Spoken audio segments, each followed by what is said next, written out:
good red zone practice today, re-emphasized our red zone plan, and basically finalized our special teams. I told you I would let you know what we're going to do from the kicking standpoint. For kickoffs right now, consistently, I think Mike has set the tone there, so he'll handle our kickoffs. From a field goal standpoint, Chase is going to handle our field goals. He's done a wonderful job the last 2 weeks and has been very consistent, so we'll make a full speed decision there and go with who's best in the moment right now. And then punting wise, we really feel that Reed Budrovich has had a wonderful camp and has really won the job. So that's where we're going to be right now in this moment, and we'll reevaluate each and every week. But right now, that's the direction we're going to go. Injury wise, we got to get Isaiah Langley back out there today. He moved around and was feeling good. We'll check him out one more time tomorrow and see where he's at. But he looked good. Vianney and Daniel continue to look good. I anticipate both them contributing in this game. With that, I'll answer any questions that you got. Did Jody Lewis get hurt yesterday? He got a thumb caught in a face mask. He practiced today, just a weird deal where got it caught, slight sprain, but nothing that's going to hold him out.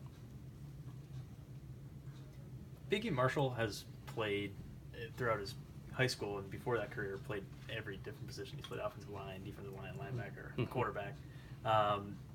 Can you see that reflected in the way he plays at all?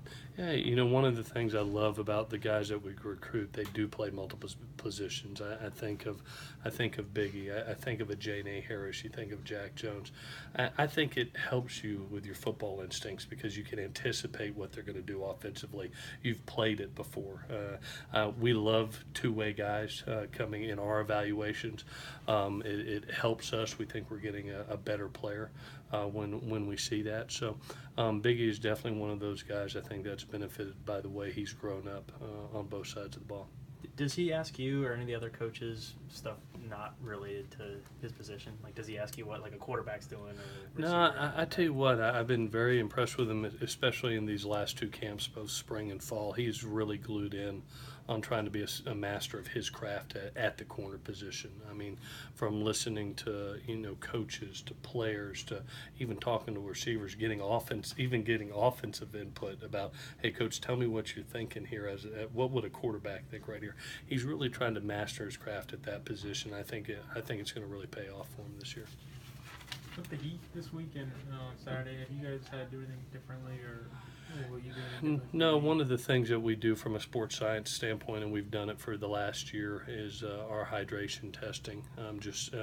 It's a daily consistent basis of testing where guys are throughout the week and being able to, if we need to hydrate, to be able to catch it before they cramp up.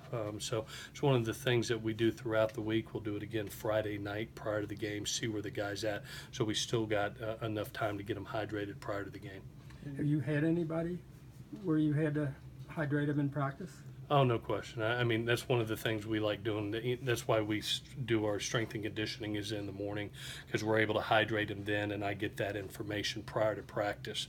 And then those guys in our team meeting, you can see water and Gatorade bottles across the row in their chairs if they're slightly down, just to be able to get them caught back up. Instead of being in a guessing game of where they're at, I like to know, and I like for them to know throughout the week. Can you get real-time information?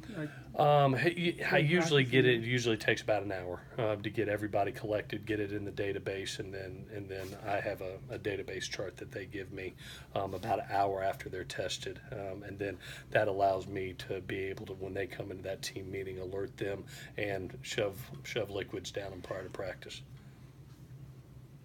Could this be the best running back groups you might see all year? I mean, are these guys that talented? Yeah, it's definitely a three-headed monster, and it's such a change of pace from what you're getting from each back. You got one that's rushed for over 3,000 yards in his career, and really is a 228-pound man that's great in between the tackles, can move the chains, extremely physical, does not come down with arm tackles. And then you got one that's about 187, 190 pounds that is really a scat back, is a jitterbug in the hole and hard to get down.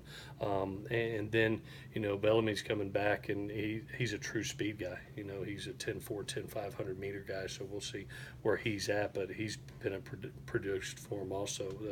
This is as quality a backfield, and I said it the other day, they have the three-headed monster you hate to see, a really good running game, a really quality, solid defense that helped teams to 19 points a game, and then they've got the special teams player of the year in the MAC. So they've got the things that scare you as an opponent. How do you feel about Mike and Chase going into their first game kicking? I know a couple weeks ago you were talking about they needed more practice, but how do you feel? Yeah, I feel a lot more confident than I did. I think they've grown.